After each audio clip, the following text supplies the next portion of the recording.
Quite surprised, he was rather surprised at that. But the poor cope with market forces, they cope with diversity, unpredictability, and risk. They multitask, that big word. The poor multitask, they started multitasking long ago. We multitasking. But unfortunately, the poor are burning up all their God-given strengths in order to survive. They have none left to manage the so-called viable assets we give them, much less to affect change in oppressive power relations in order to develop their own livelihood strategies.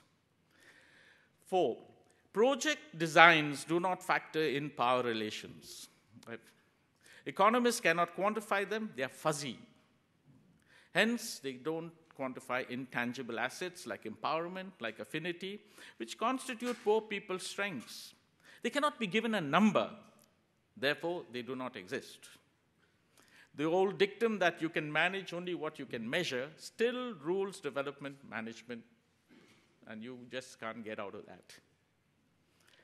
But intangible hurdles like power relations exist, affinity exists, and begin to play a role as soon as the economists turn off their templates and shut down their computers.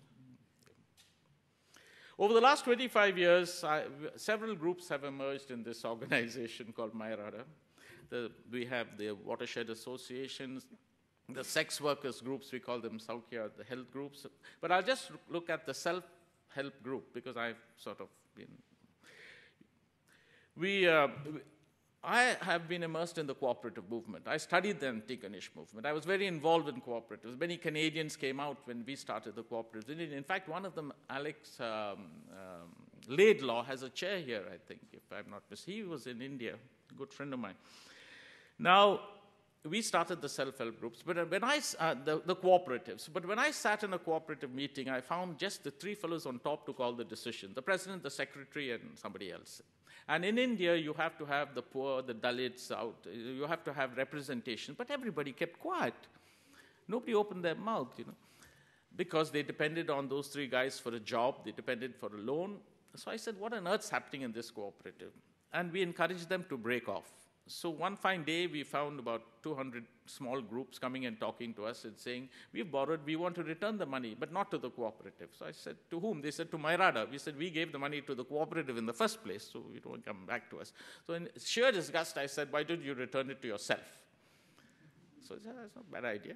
So we sat down, and they started doing this. Every week, they got back with some money, which then taught us that savings were very good. And I was brought up on savings where my grandfather, he first kept back savings, then had expenditure, and then you had some savings. But today, income, it's expenditure, minus nothing's there. But we were brought up the other way. So they started saving, and we started sitting down with them and saying, what do you do with this money, and et cetera, et cetera. To cut a long story short, we opened a bank account, although they were not registered, and put the money there. And then when they said somebody is sick, we said, well, take it from yourself. And then you decide, and they were all illiterate, mind you. We had to keep accounts. But we then introduced certain training modules. And this is where the institution thing comes in. Regular meetings, how to make an agenda. Most people don't know how to make an agenda. And without an agenda, and everybody in the group has to add to the agenda. How to rotate your president, so we didn't call them president, secretary, or representatives. And we kept the minutes and accounts, but people understood money. They understand money very well. So they wanted to learn some numbers. They're not interested in alphabets. Alphabet's not money. Money, numbers, numeracy. Yeah. They call it numeracy. So over a period of time, we gave them this training, and then we then discovered there was something new. They were deciding, and they were very good. They were better than my board in deciding, what interest to charge. They never charge interest. They said, if your daughter is sick, you take 100 rupees, return 101. You want to start a shop, return 100. You want to take 100 rupees, return 130 rupees, because they know you're making a profit. So we then went off to the NABARD and the RBI, and this is the other thing of how you change policy, and we said, okay, we've got something, how about giving us some money? To cut a long story short, we got some money to match the savings of the group and to train the group. And that is how they gave us 1/3 of what I asked, but I said, it's not the amount, but now it's your baby. You can change policy, I can't. I would remain an NGO with my 1,000 groups of 10,000, but you can change policy. And I must say NABARD and the RBI took a serious effort over 10 years on this.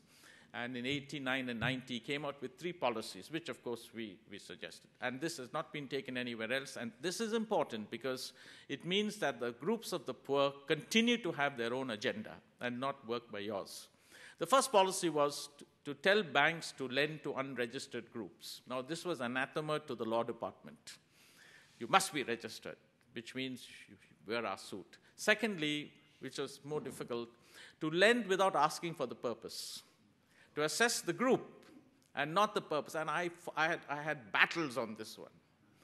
They said, what do you assess? I said, assess the group. When I give a loan, I've been a director of a couple of banks. I said, when I give a loan to Tatas, I assess cash flow. I know my money is not coming from this company, it's coming from somewhere. So why are you not strict enough with the poor?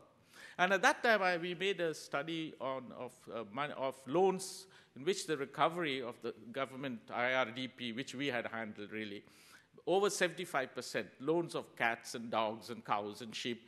We took the loans where the recovery was over 70%, I think. And I discovered that 60 to 70% of the recovery didn't come from the asset. And why the hell are you wasting your time? Because people have so many activities, the money is coming in. So then we finally convinced the Reserve Bank of India, and they said, yes, you can lend without asking for the purpose. But the banker said, we have to assess something. So we drew a whole list of criteria of how to assess the self-help group. Do they meet regularly? Do they lend? Do they borrow? Do they repay before you come in? And, you've got to be professional. Now, even in 89, I got the first computer and even developed a little software. So when the bank was asking me this question, I was, giving them this thing. They said, how? I said, what are they lending for? This. What's the size per loan? This. What's the recovery per loan? This. What's the recovery per size? This. They were so shocked because you got to talk to bankers like that, not in ideological terms. No point in telling them, poverty, this. They said, to hell with you, I want to know what you're doing with my money. and they came out, allowed the banks to lend money to the group. The point is that this helped the group to build its own internal dynamics. Because if you go to a self-help group, hardly anybody talks on the first day. After your training, they begin to talk. But when money and savings come in, and they have to decide on their savings, then you should see the discussion. And when the bank money comes in, and the bank doesn't keep their money in a separate account, we say you put it in the group's account. It's one money, whether it's the savings or the bank's money, it's in one account. It's not in a separate account. And then you should see the discussion that arises. And it's this discussion, to me, that generates empowerment. Empowerment is only generated by every person in the group fully participating in the discussion and taking a decision. Then they begin to get confident. And you should see the change within 2 to 3 years. Then they start talking about the girl child going to school, about somebody oppressing them, and the mother-in-law, not usually the husband. In India, the mother-in-law is more effective. Anyhow, so we then, of course, this thing developed, and I just got today there are 4 million, you said, but unfortunately in 2000, it became the government's program. And that was the end of the story. So now groups are just formed on Monday and given loans on Tuesday. They are subsidized. There's no subsidy in the self-help bank linkage group. The subsidy is in the capacity building, not on the asset. That's the big difference. And I've been shouting, you subsidize people's capacities. Make them move from pre-client to client, for God's sake. But do not subsidize the asset you give them, because that's where corruption comes in, where you distort the economy. You can use little economics there and say everything was all right. So what are the lessons we learned? 1, build on people's strengths, traditional social capital, affinity, willingness to save. Listen and learn before you begin to add on. If you give them new functions, you need to build up traditional social capital.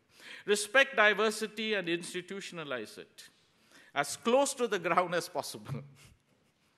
Because that's where diversity can be coped with. The moment you go out of the village, you've had it.